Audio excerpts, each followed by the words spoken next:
on se retrouve, je suis en trade dès lundi matin, 10 h, c'est parfait. On est très content. Alors, je te montre très vite fait. On a un gros CB 1 heure qui a été créé pendant la session Asia. C'est assez rare, mais quand ça arrive, on est content. Parce que vu qu'on est dans une tendance baissière, on n'a pas envie de trader contre ça. Donc c'est soit on prend à la baisse, soit on prend rien du tout. Donc dans mon cas, j'ai décidé de prendre à la baisse. Je vais te montrer. Donc on va aller sur le DXY d'abord. Sur le DXY on est comme ça, donc on est très bon franchement. Belle bougie pendant la session Asia, si je te mets les sessions. Tac. Tu vois, sur la session Asia, belle bougie 1 heure. Et quand on descend en 30 minutes, on a une belle bougie M30 également. Hop. Si on englobe toute la session Asia, on est revenu en zone discount, donc c'est plutôt cool. Hop là, j'enlève ça. Et on n'a pas pris les hauts d'Asia. Donc ça donne envie sur DXY de retourner chercher ces petits hauts tranquillement. Donc voilà, en 1 heure, on attend la clôture dans 1 minute. Si ça clôture au-dessus, c'est parfait. Et sur Euro, du coup, hop là, je te remontre en 1 heure. Donc on a notre CB, ok. Et à l'intérieur, on a deux CB M30. Oula. Alors pourquoi je t'ai dessiné les deux? C'est très simple. Celui-là, c'est celui qu'on a field, d'accord, dans la zone premium, donc c'est celui qui m'intéresse. Et celui-là, si on le dépasse, ça fait un IFVG. Donc moi, je voulais voir comment on clôturait avant de prendre position. Donc évidemment, bon, j'ai déjà pris position parce que le setup était plutôt sympa. J'ai pris que du 1 pour 1 parce que il a beau être sympa, c'est pas le plus beau de tous les trades non plus. Je me dis qu'il faut quand même des trades dans cette petite série parce que sinon on se fait chier franchement. Donc j'ai décidé de prendre un petit 54, un petit 1% sur ce petit trade, je te montre. Hop là, en 15 minutes pour donner un peu de détails. Tu vois, on est revenu fil de ce CB là. Ok, donc là on vient de clôturer, on a clôturé comment? On a clôturé sous les 0,50, donc c'est parfait. Et sur DXY, on a clôturé au-dessus, donc c'est plutôt pas mal aussi, hein, ça donne envie. Ça donne envie d'acheter, sachant qu'on a pris Previous Weekly Low et Previous Daily Low, ok, sur la session d'Asia. On est revenu à l'intérieur du CB et après on est revenu chercher les lows d'Asia, mais pas, enfin moi ça me plaît pas, tu vois, sachant que sur DXY, on n'a pas pris les hauts d'Asia. On a pris Previous Weekly et Daily High, mais on n'a pas pris les hauts d'Asia. Donc ça donne envie d'aller chercher les hauts d'Asia quand même avant de partir. Donc, hop là, on verra bien ce que ça donne. On verra bien si on va en 5 minutes. Juste histoire d'avoir un peu de détails parce que le trade va pas durer très longtemps. C'est du 1 pour 1, il y a même pas 13 pips, tu vois. On a fait notre petit choche ici et on avait notre petit CISD qui était D ici. En fait on aurait pu rentrer D là, mais c'était un peu risqué je trouvais, donc j'ai préféré rentrer un peu plus tard. J'attendais le choche, donc quand il y a eu le choche j'ai attendu un retour ici, il y a eu le retour et maintenant je suis en trade là maintenant. Voilà, je suis rentré en trade à 9h50. Il est 10h, donc voilà où on en est. Petit trade pris, hein, il est là. Et on va attendre, on va voir, en espérant ne pas se faire SL, ça serait dommage de se faire SL sur le premier trade comme ça de l'année. Mais bon, en même temps, c'est la vie, tu me diras. Donc voilà, j'ai pas pris le JU parce qu'il était décorrélé, là on a 0,20, moins 0,21, donc ils sont plutôt corrélés. Et là sur le JU on a moins 0,58. Pas très... voilà. Bon, généralement, de toute façon c'est toujours un peu comme d'habitude, je dirais.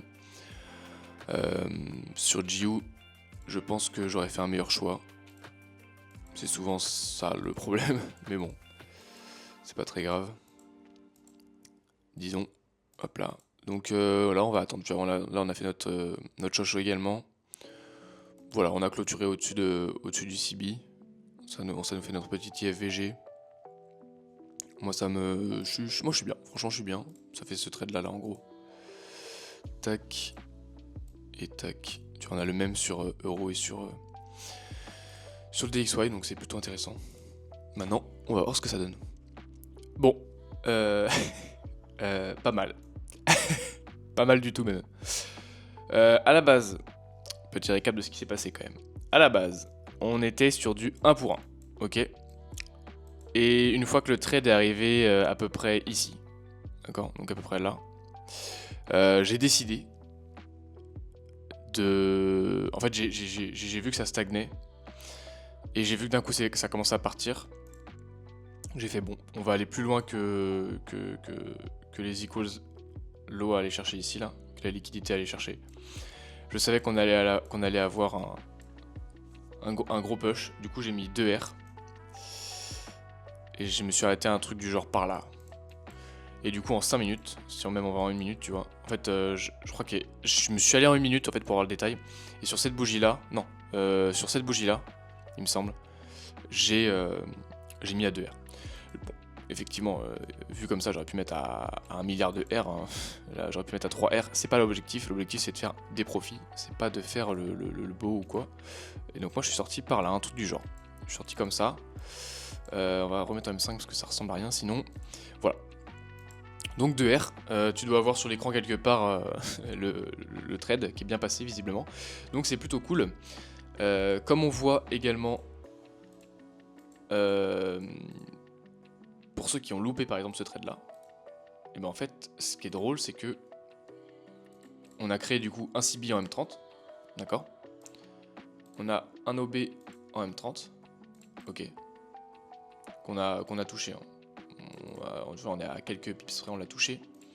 Et en M15, ben on a le même en fait, on a le même CB. Et en fait tout ce qu'on attend là c'est juste un retour.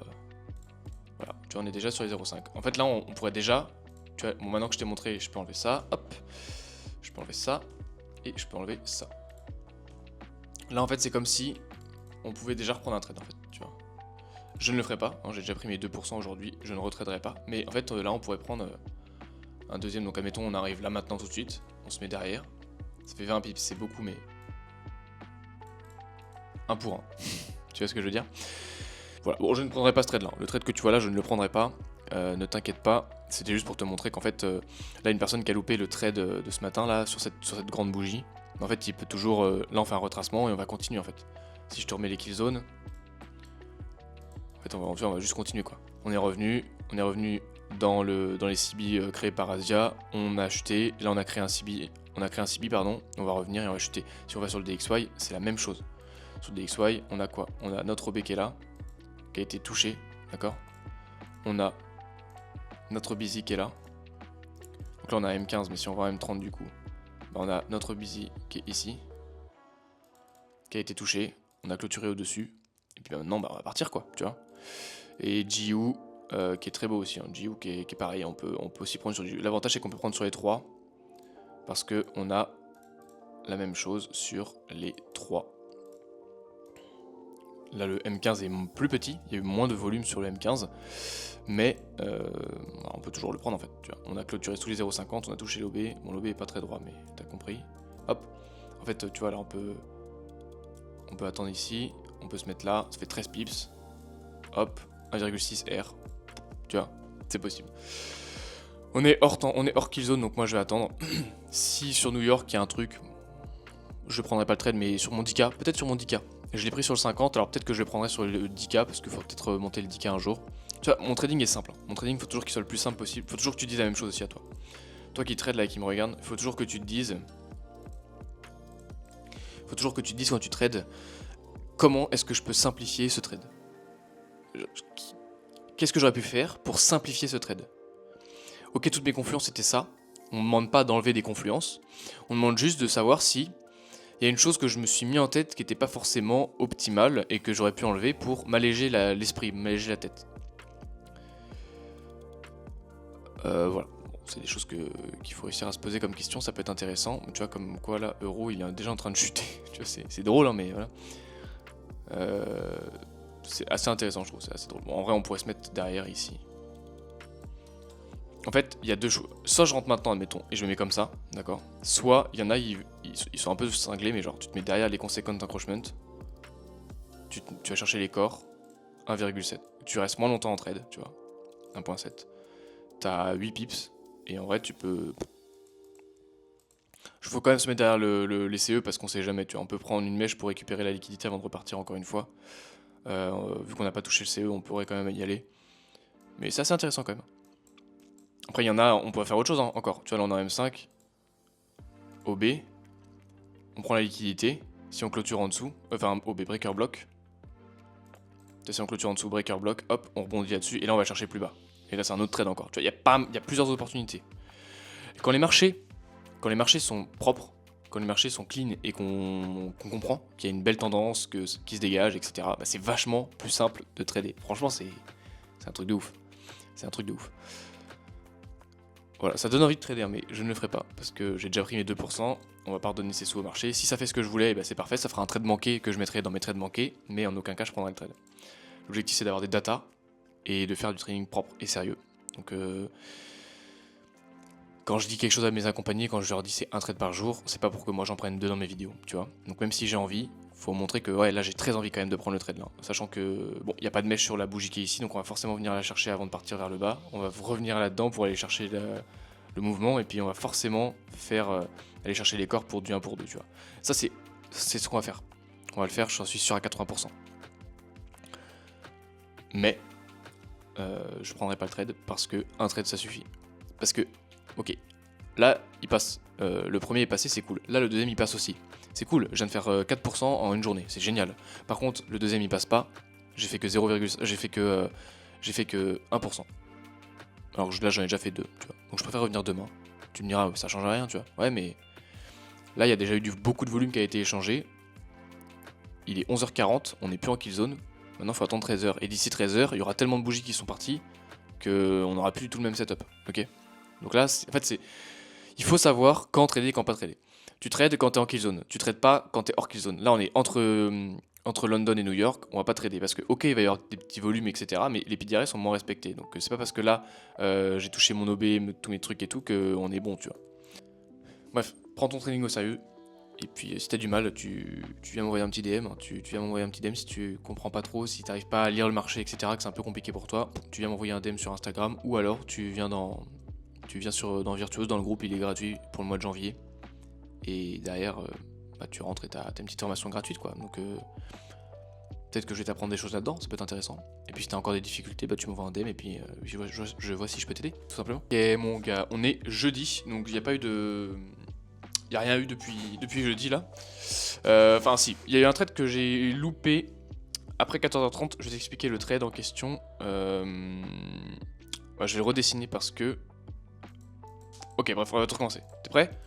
Alors, nous avions hier CPI. Comme tu vois, ça fait 2 grosses bougies de fou furieux. C'était prévisible. Donc, CBH4... Ah, mince. CBH4... Et en H1, CB également. Ok. On respecte le CB, ça je l'ai vu, hein, à 14h30 je l'ai vu. Je me suis dit, ah tiens, c'est intéressant. Je vais pas descendre en 4h parce qu'après, en 30 minutes, parce qu'après on est loin, mais en 30 minutes on avait le même, ok. Je me suis dit, bon, ok, super. J'ai mon A+ setup, tout simplement. J'ai mon A+ setup, donc c'est nickel. Je ne suis pas rentré parce que je suis pas encore tout à fait à l'aise avec les annonces économiques et je préfère pas les trader que les trader et me faire avoir. Donc j'ai préféré pas le prendre, mais on avait quand même un beau setup et en gros j'ai loupé le setup. Admettons cette bougie laisse clôture, on voit bien qu'on va repartir à la baisse, d'accord. On a pris les liquidités qu'on voulait, c'est-à-dire que si tu vois là on a monthly open, yearly open, on est venu toucher monthly open, yearly open pour repartir. Assez intéressant, d'accord. En fait, on a eu, si je retourne dans 4 heures pour que ce soit plus simple, open ici, on vient chercher une fois en haut, une fois en bas, une fois en haut, une fois en bas, on revient dessus. Maintenant on va voir ce que ça fait. Et on a un beau suivi sur le monthly et le yearly open. Donc, peu importe, c'est pas ce qui nous intéresse. Là en gros j'aurais pris du 1 pour 2, je me serais mis derrière ici, et j'aurais fait 2R. En gros on a un busy ici là, en 4 heures, ici tu vois. Donc j'aurais target les 0,50 à 2R. Ça c'était le trade que j'ai... En fait je l'ai placé hier, tu vois. Ce trade là je l'ai placé mais j'ai pas pris. Je l'ai juste placé. Et bah comme tu vois, pas trop mal finalement. Donc j'aurais fait 2R en 2 heures en gros. Donc ça aurait été pas mal. Mais je l'ai pas fait. Donc le trade est loupé. C'est pour ça que je t'ai rien filmé, hein, parce que j'allais pas le... Dans tous les cas j'allais pas le prendre. Donc ça sert à rien. Et là par contre maintenant, aujourd'hui qu'est-ce qu'on a? On a un beau petit BPR qui en fait ici c'est juste le CB, c'est la même chose, c'est la taille du CB. Donc hop là, notre petit CB. Ici on a notre range. Donc après les lances éco forcément il y a beaucoup de range, hein, parce qu'il y a eu beaucoup de volumes qui ont été échangés sur les 4 heures de New York. Pas mal de range. range sur Asia, range sur London, hein, parce qu'il est 10h30, donc c'est dans une demi-heure c'est fini London, donc c'est pas là qu'on va avoir la meilleure expansion du monde. Donc je me zoome un peu encore. Hop là. Donc c'est pas là qu'on va avoir les plus gros marchés. Maintenant il faut attendre New York. Mais ce qui peut être intéressant sur New York, alors on a encore des annonces économiques cet après-midi, 14h30 on en a 3 grosses, elles sont pas aussi importantes que CPI mais ça risque de bouger. Ça peut être intéressant de prendre un trade par contre parce que c'est pas quelque chose qui va vraiment nous tuer. En gros, je pense que ça peut être intéressant après 14h30 de voir ce que le marché fait, ok? Ce que je veux moi, qu'est-ce que c'est? Bah c'est qu'on vienne dans ce CB en fait tout simplement. Voilà, en gros si je te montre... tac. Tac. En gros, on rentre dans le CB, on est dans les 0,50 en gros. Donc j'ai mis une annonce, une alerte ici, à l'entrée du CB, et on verra bien ce que le marché fait. Je vais t'enlever tout ça parce que, hop là, voilà.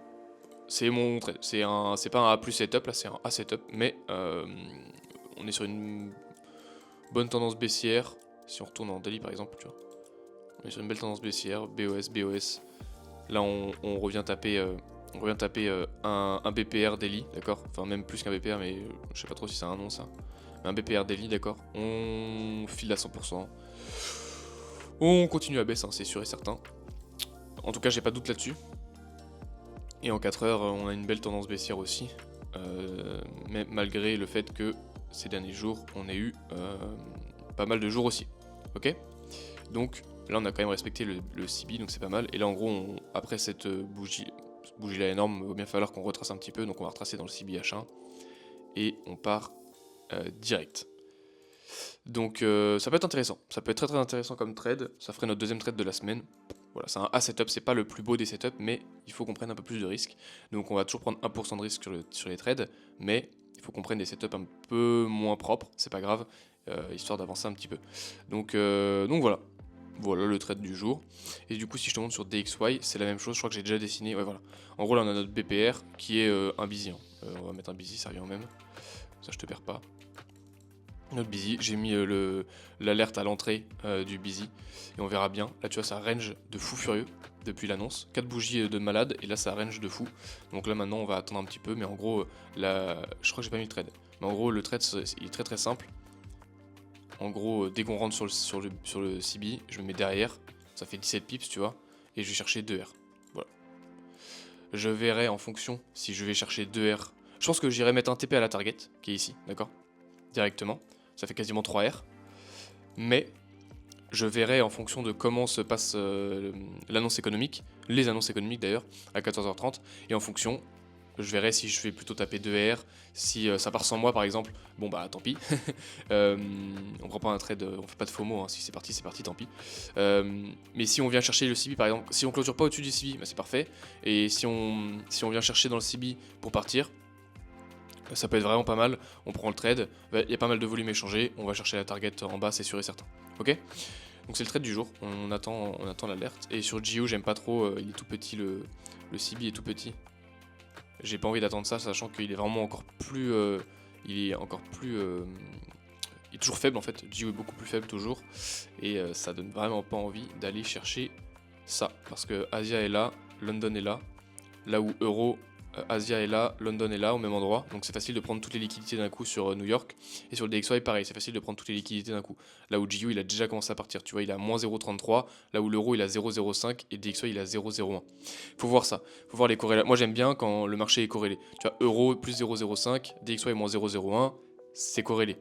À 0,04 près, ça va, c'est corrélé. Parce que GU il a 0,33, tu vois, il est dans les nuages, il sait pas où il est. Donc ça m'intéresse pas de trader GU. Alors ok, il est plus faible, mais il est tellement plus faible que... Ouais, je préfère prendre euro, quoi, tu vois. Là, il est totalement décorrélé, c'est pas intéressant. Voilà, je te tiendrai au courant au cas où on a quelque chose. J'ai mis mes alertes dans tous les cas. Donc maintenant, je vais faire autre chose. Et puis dès qu'il y aura mes alertes, voilà, terminé. Donc tu vois, je viens de passer 7 minutes devant les graphes. C'est-à-dire, bon, peut-être 3 minutes avant de commencer à enregistrer, j'avais commencé à analyser tout seul. Après, je me suis dit, en fait, il faut que j'analyse pour toi qui va regarder. Donc voilà, 10 minutes au total aujourd'hui de trade. Et là, je vais fermer. Voilà, je vais fermer mon trade, je vais fermer mon TradingView et je vais travailler sur mes prochaines vidéos, sur mon accompagnement, sur le groupe le groupe School, hein, le groupe Virtuose qui est dans la description, qui est gratuit pendant le mois de janvier, donc je t'invite aussi à rentrer, parce que je travaille beaucoup pour le groupe, hein. Je suis là tous les jours, je réponds à toutes les questions, toutes les personnes qui font des posts, je réponds, voilà, le but c'est que tout le monde grandisse et évolue, donc ça me prend du temps, ça me prend du temps dans mes journées, et j'ai moins de temps à consacrer à mes graphes, mais en fait ça me va très très bien, parce que je suis beaucoup plus efficace. Bref, sur ce mon gars, eh ben, on essaie de voir si sur New York il y a quelque chose tout simplement. Allez, ciao.